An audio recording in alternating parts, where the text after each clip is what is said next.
Welcome, Titans, to another episode of the Titan Business Builders podcast.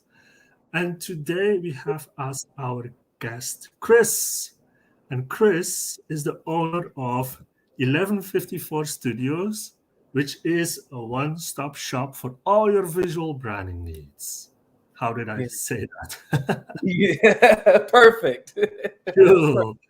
Thank you, Chris, for your time. Thank you for coming on the podcast. And yeah, tell me about the fact that you are now a business owner. So you're part of the LGBTQ plus community. You have a business. So perfect guest for our podcast. But you said to me that it was actually never your intention to get into this business. So Correct. tell us more about that. How did it came about that you went into this business, and what did you want to do in the first place? Yeah, absolutely. I want to start by saying thank you for having me on your show today. So it's a true honor. But yeah, so I own a visual branding development company, and it did not start that way. It just kind of happened in a weird series of events. So I went to school originally for animation. I was like so into it, and I just knew one day I would work for Pixar. I don't know where that came from. Oh, And so I went to school for animation, but somewhere down the line, I didn't. They said that I did not declare my major in time, so they ended up throwing me into graphic design. And I was like, "Well, I'm almost 2 years from graduating. I don't want to have to change and all that kind of stuff." I said, "Well, I'll just go with it." I've always like drawing and creating things. So I just said, well, I'm just go with it. And so after that, I ended up getting an internship, a couple of internships, and one with a modeling agency where I was designing some of their uh, marketing and media and content that they needed at the time. And so that just kind of started slowly, but I never really took a lot of stock into the idea of having a business. So I just did a lot of freelance until I realized, and then after having a conversation with another one of my friends that a business owner, and he was like, "You should really make this a business. This can really be profitable because you're good at what you do." And one thing happened after the next, and now we have it. Here I am. yeah, that's awesome. That's awesome. And do you feel like you've always been an entrepreneur, or like having that entrepreneurial mindset? Yes, absolutely. I've always had that since I was a kid. There were times where I would get together with friends and we would make like little baskets for Mother's Day and go sell them. And I would like champion the whole idea of it. So I've always Really? had that spirit within me. So I knew I was going to own a business. It just wasn't, I just didn't think I was going to own this type of business. Yeah. But you're in it like now for 4 years. So how does it feel like having that business over, like with the pandemic being in that 4 years as well? Like how did that happen? How did it go? So when the pandemic started, it was crushing, seriously, because I didn't know. I'm like, oh my gosh, this is so different. None of us in our lifetime, well, many of us in this lifetime never experienced a pandemic of such proportions. So I didn't know how my business, what was going to happen with it. Was it going to fold? And at the time, I had a day job. So I'm like, well, at least I still have my 9 to 5, but it's my business that I'm worried about. But surprisingly, last year, my business grew at 133% growth rate. Wow. So that was impressive during the pandemic, and I had just started the photography side of the business. So I owe it to nothing but to God because I had no idea how that was going to happen for me. And, we're still rocking and rolling. But so to be clear, you still had a full-time job before the pandemic and I did. having the current business that you have right now. Yeah. And do you still have that 9 to 5, or is it now really No, going all in? all the way. Yeah. Yeah. Since 100%. the pandemic hit, yeah. Yeah. 100%. This year, I've been working just my business alone. So how did that go? Like, how did that feel to make that transition from just having a side hustle going on into now this is really, yeah, your business, your full-time Yeah. engagement? So what happened with that? I had to have a sit down moment with myself to say, do you want to really work 80 hours a week? Mm, So I would get up at like 4 o'clock in the morning sometimes, make sure I handle things I need to handle for my clients. Then I'll go to my 9 to 5. And then after that, I'll try to fit in some time to exercise or maybe have a conversation with some friends so I can still nurture those relationships. But then I'm back to doing my business. And this is just too much. I can't do both. Yeah. I have to pick one, and I chose me. So, yeah. Yeah. I mean, I think that there's a lot to say when you make that transition to your own business and why you're doing it. But do you agree that the attraction or the pull towards something that you really love to do instead of working for somebody that you don't really enjoy is what is the biggest factor to go just all in? Absolutely. Because, well, here's the thing. So I have an HR background. So I enjoyed what I did because I Mm, genuinely, like working with people. So that part of it was fun. But to your point, it's like my passion, like, what do I really want for myself? And what do I really want to pour all of me into? And I know I could never do that working for someone else, but I can do that for me and I can do that for my clients. So was it a little, oh my God, because with business, yeah. you never know what's going to happen from one Yeah. month to the next. And when you're working a job or you have a career, each week or every 2 weeks, you know how much you're going to get paid. You already know that's already planned for you. But as I would say, it was a little intimidating. As intimidating as it was, I think for me, I still was just so much more thrilled and so much more open to the idea of everything going how it's supposed to versus being afraid and never even giving myself that chance to really go in full out on my business.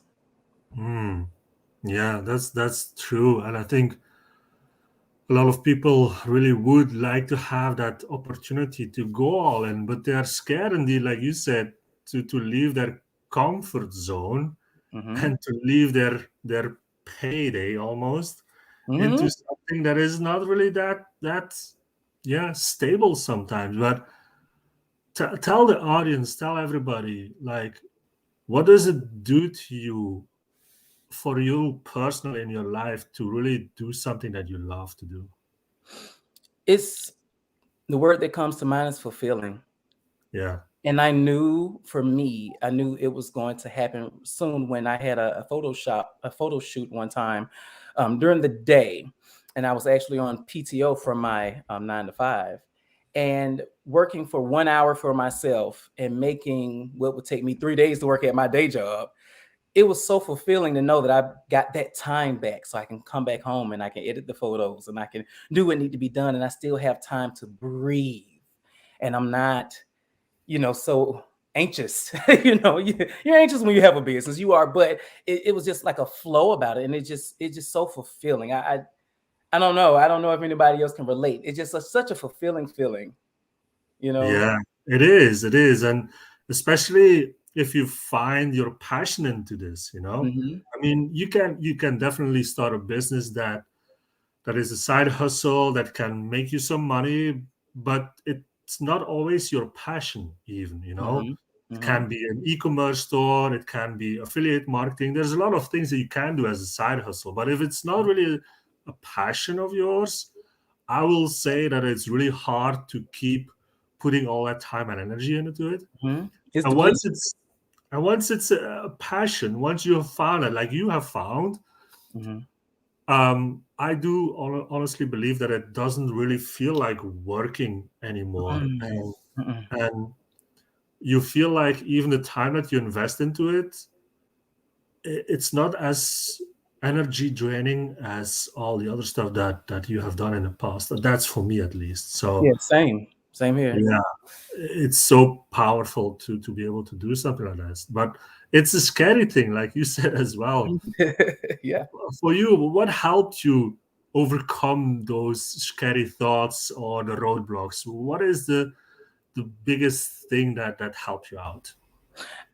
For the most part, I would say this is the thing. Whether I rise or fall, I'm still going to choose me.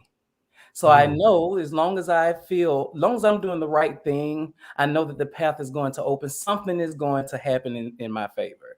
And I think that's the way I have to look at it to keep going and to keep making sure that I am, in the right frame of mind to be a creative and to be a business owner and to be a mentor to people, to my mentees. Um, but that's just the feeling that I have. I just always in my mind, I try to I try to plan too. I like to plan things out, as much as possible. So just in case if I may fail at something, I'd rather fall gracefully and get back up and not stay in a rut.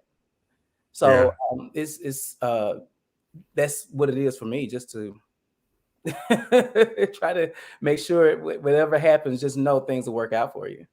Yeah.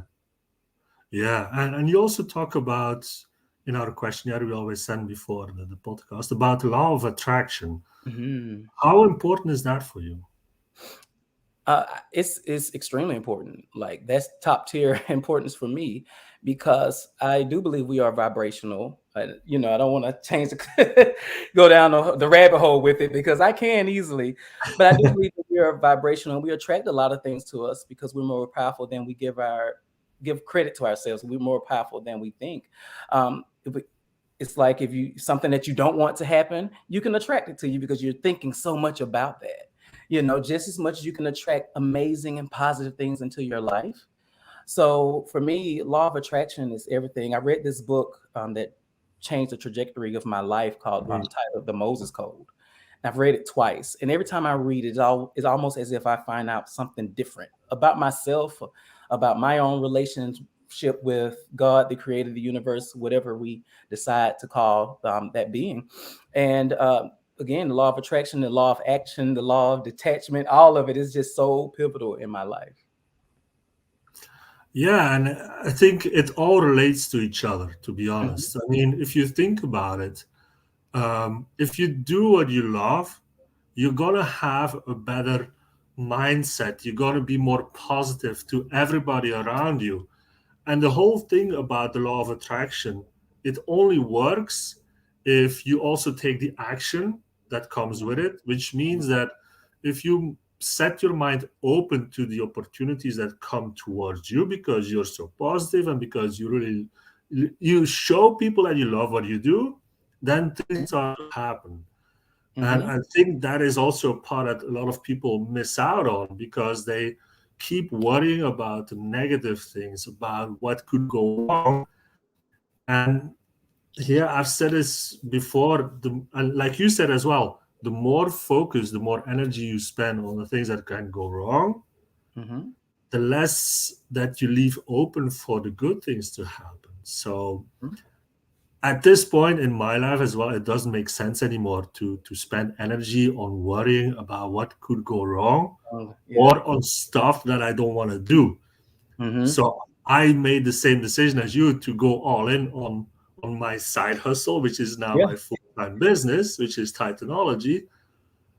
But just by doing that, you open up a whole lot of other opportunities. So I Mhm. can only encourage people to look into the law of attraction, to look into being really positive and trying to do what you love to do. So Absolutely. yeah, it's so powerful, Yeah, 100%. and you said something, and when you said just be open, because Yeah. sometimes with the law of attraction, it says someone just watch The Secret. That's only like just breaking the surface. There's so much more to it, but you can get caught up in that wishful thinking. I like to say you just Mm, thinking and wishing, but you're never applying any action. And so that's the second part. It doesn't not necessarily saying you have to apply so much action, because there's still some attraction involved, but you have to be open to actually putting your foot, one foot forward, and also being open to the idea of it manifesting in a way that you haven't imagined. And I mm, think that's another thing. That's something that I can speak to that got me caught up a lot, because I say, okay, it should happen like this, like this, like that. Like I planned how my mm. manifestation should Yeah. happen, and it never happened the way I planned it. But it always happened in such a profound way that shifted my consciousness to say, oh, wow, okay, let me take my hands off the wheel a little and just see how life can coast for me if I'm open to the things I desire to manifest in my world a different way than how I think it should. So yeah. Yeah. 100%, 100%. Mm-hmm. Yeah, good stuff for a lot of people if they're listening and they're still doubting if this is something they should look into. Mm-hmm. I mean, it's so powerful. You cannot imagine how powerful it can be if you set your mind open for it. Absolutely. Now, Chris, let's talk a little bit about our community. I mean, we are part of the LGBTQ plus community, and the whole thing that I'm designing Titanology now as a community for those kind of business owners is also because I feel there's still a lot of misconceptions about LGBTQ plus business owners. In your experience, Chris, how did you? How could I put this without being too blunt? But how did it help you or hinder it you yourself, your business, Mm-hmm. by being part of the community? Well, I would say, to make it through childhood as an LGBTQ plus member, to make it through that, you are a warrior. You already went through the rite of Yeah, passage, okay? Because there's going to be times where you feel alone, misunderstood, hated. And all of those feelings are what you'll feel as a business owner: misunderstood, exactly. alone, no one understands your vision. So for me, it helped. Like, it's definitely not a hindrance at all. It definitely helped. It helped me to build my character. So being a part of the community is just a part of me. It's who I am, and so like it definitely a lot of positives in it. That's actually a good way to look at it. I didn't even think about that. Because yeah, indeed, like a business owner, you're going through some of the same pains sometimes and the same Mhm. struggles, and you have to overcome those. Yeah. Um, as a business owner and within the community, do you feel also like when you reach out to people, and is it something that you actively promote or that you have to talk about, or is it something like just a side note? But for us being LGBT, Yeah, so I think for me, I I don't I separate it, but not out of fear, because I look at it as I'm a businessman, whether I'm yeah, gay or straight. So I don't even put that in my marketing, because I am who I am, and what I'm yeah. providing, anyone can provide, whether they're gay or they're straight. So it's not, I don't lead off of that, but I don't Mm, hide or deny who I am at the same yeah, time. Yeah. yeah, yeah. And this is important, I think, for people to hear, because being part of the community is one thing, and having a business is awesome. Hmm. Um, but the one doesn't have to, how should I say, um, having a negative impact on the other.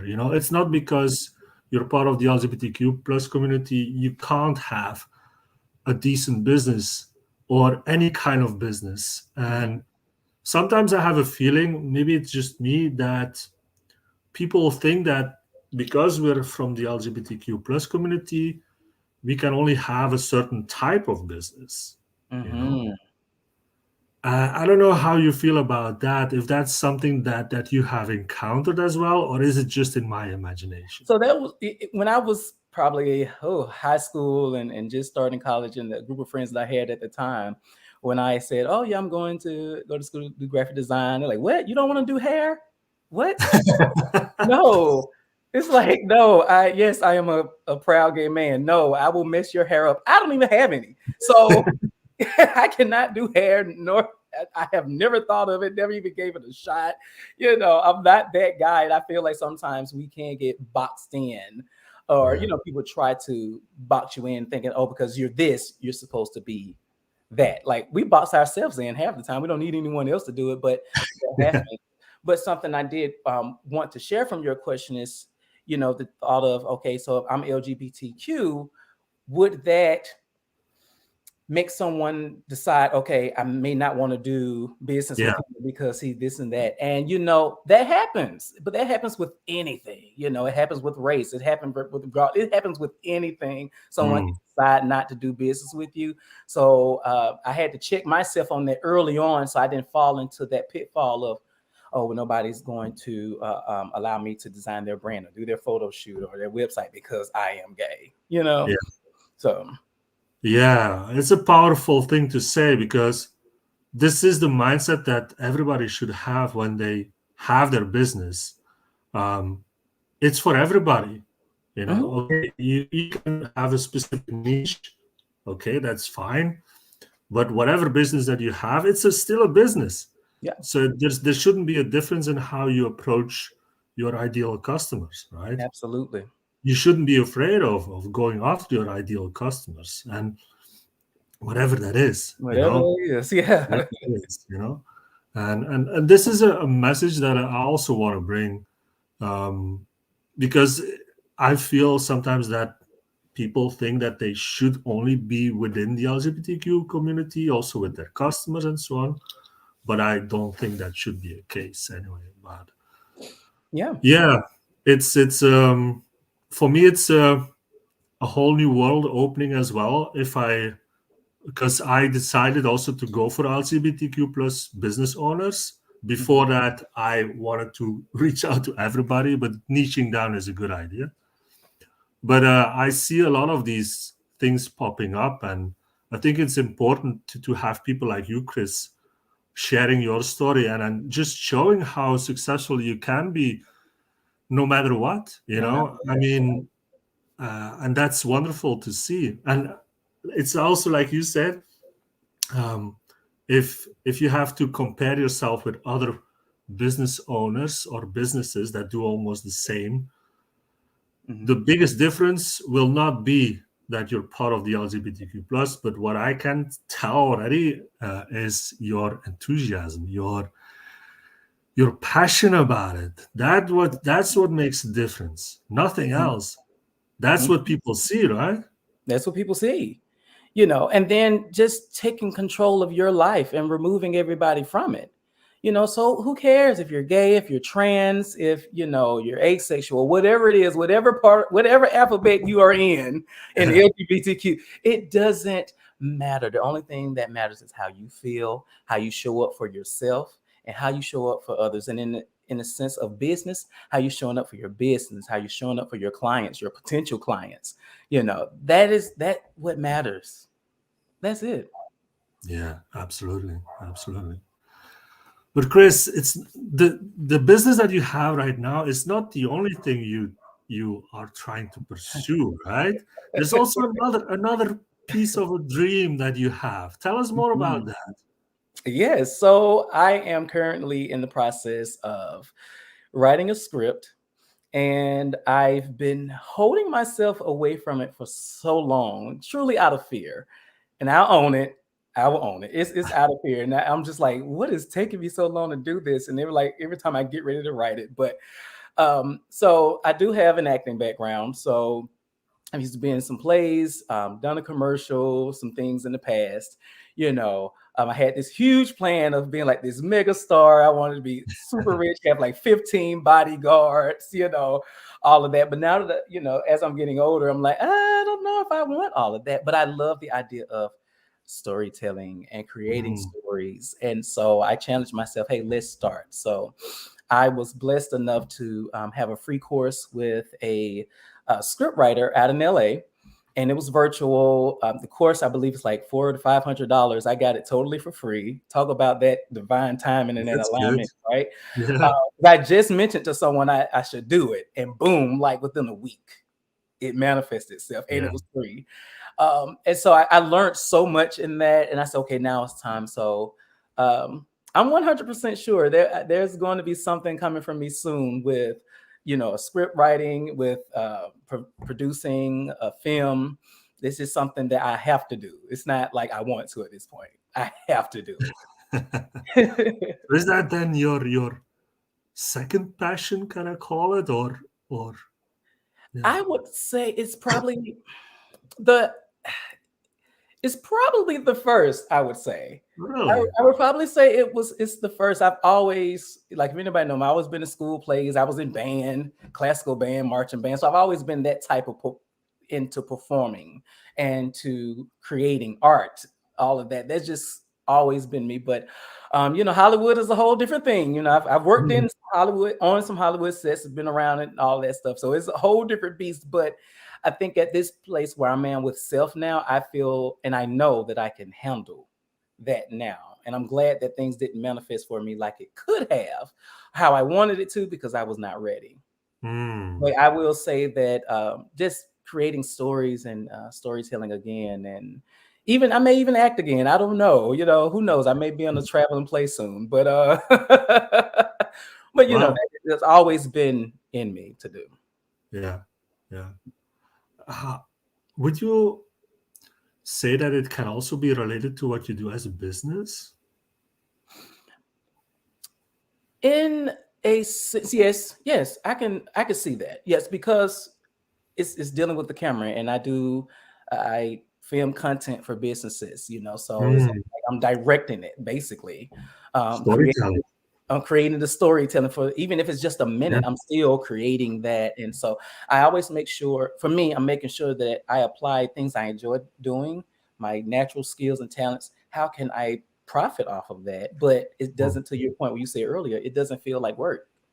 It's Yeah. just, even if you're exhausted, you're tired, you're dehydrated, probably about to faint, it's still another feeling that you get knowing that you're doing something for you. It's a different type of tired. 100%. 100%. Yeah. Mhm. And it sounds to me actually, Chris, that you should brand yourself as the storyteller for businesses almost. Maybe I should. Listen, you heard it here, folks. You heard it here first. I am Chris Elder, the storyteller. The storyteller, yeah. I mean, it's so powerful. We had a session a couple of weeks ago with Adila Marsi. He's big as a copywriter, and he also says, like, and it's true, the only thing that really sells with people, what people really connect to, is a story. Mhm. And telling a story that can captivate people is what will give you the opportunity to connect with people that resonates with them. So either it's through words, it's through video, it's through spoken word, Mhm. but there should be a story. So I think it makes sense that you love to write stories and that you are making like visual stories for companies. So Yeah. yeah, that's cool to hear. And I'm definitely also curious, if you're going on set or if you're writing the next blockbuster, please let us know. So I know I have been talking to a famous storyteller here. This, Listen, we're gonna declare it right here, right now. I will be sure to reach out to you. I'm like, hey, I send you a little text. Hey, it's hey, coming. yeah, awesome. Chris, before we leave, what is the biggest advice that you could give people from our community that are looking to start a business, that are dabbling into side hustles and are a little bit scared, not sure what to do? What would be your biggest advice here? So my biggest advice to them would be, you're going to go through a lot of, what's the word that I'm looking for? Imposter syndrome. You're going to face Mm, that. Even when you say I have a business, it's going to sound so weird. You're going to face that. So before you even get to that point, already declare who you are and be at peace with that. Once mm, again, get yourself in alignment, because once you start a business, and especially if you're like us, if this is all you're doing, like your business, it's mhm. going to take some grit. It's going to take a lot of self-love, some reassurance from self, it's going to take a lot of that. So be patient with yourself, but make an action plan, like every month what you're doing, like every day, plan your week. So make sure that you get a little step closer to your dreams and to your goals, especially when it comes to starting a business. And pretty much that's what I have, just with self first, come into self, love yourself, know what it is that you want to do, make a decision and go forward. Beautiful. Good stuff. Good stuff, Chris. Yeah, 100%. And I will add a shameless plug that people should also try to connect with other like-minded entrepreneurs in the space. And that's why we built Titanology. That's why Yeah. we built this community, so we can all come together and help each other out. So Yeah, and I that's think this is amazing, and I wanted, that's why I wanted to make sure that I say that this platform that you have is amazing. Especially when I was in my early 20s, I would have loved something like this, because in my mind it's like, well, I don't want to do hair, I don't want to do nails. I'm yeah. not some fashion guru. I don't want to, that's not something I want to do. I was blessed enough to be around other LGBTQ people who had businesses outside of what my, the people that was in my life at the time was trying to box me in. So, we're in the age of Aquarius, now everything is so easy to get to. And Yeah. and this platform is perfect and something I wish that I had. But I shout out to you for creating it, for curating this. It's amazing platform to have. Thank you, Chris. Thank you. Yeah, and we're gonna make something amazing from it and something awesome for sure. And indeed, it's for everybody. Whatever business you try to create, this is for you, right? And you should know that you're supported, and that's also really important. That's Good, very important. Chris. Where can they find you? Where can they find your business? Where should they look? Yeah, so you can find me. My website is 1154studios.com. You can find me. Right there. You can find me on Facebook and on Instagram at 1154 Studios. That's my business. And I just changed my IG name for my personal. So I think it's at Cache Chris. Yeah. I just changed it like a couple of weeks ago. So it's at Cache Chris if you want to follow me there. Cool stuff. Yeah, we'll sure to tag you everywhere and then make sure that people will find you. Thank you, Chris, for your knowledge, your information, your value. And yeah, we hope to see you on the big screen soon then. Right. Thank you. And thank you for having me. No problem, Chris. See you later. Bye-bye, everybody. See you next time.